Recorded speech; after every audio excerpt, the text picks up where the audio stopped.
Hello friends, welcome back to my blog. তো সবাই কেমন আছো? আশা করি সবাই ভালোই আছো। আমিও ভালোই আছি আর সবাই ভালো থাকবে, এটাই ওখানের মেন জিনিস, ভালো থাকাটা। তো সকালে উঠে সব বাসি কাজটা সেরে স্নান টান করে এসে পড়লাম ঠাকুর পুজো দিতে।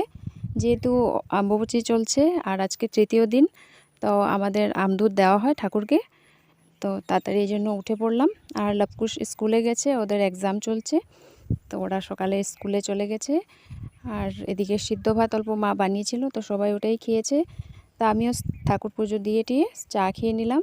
আর তারপরে তাড়াতাড়ি রান্নাটা বসিয়ে দিলাম। আজকে মাছ রান্না করব, যেহেতু অম্বুবাচীর টাইমে মাছ টাছ খেতে হয়। নিরামিষ খেতে নেই অ্যাকচুয়ালি, যেটা নিয়ম চলছে ওইটাই। তো আমার বাপের বাড়ি আর শ্বশুরবাড়ির নিয়মটা প্রায় একই, এটাই আমার ভালো লাগে। তো এদিকে মাছ রান্না করলাম আর মাছের তেল রান্না করেছি। আর এদিকে সঙ্গে স্যালাড রয়েছে আর ডাল রয়েছে। তো ব্লগটা কেমন লাগলো অবশ্যই জানিও। দেখা হচ্ছে নেক্সট ব্লগে।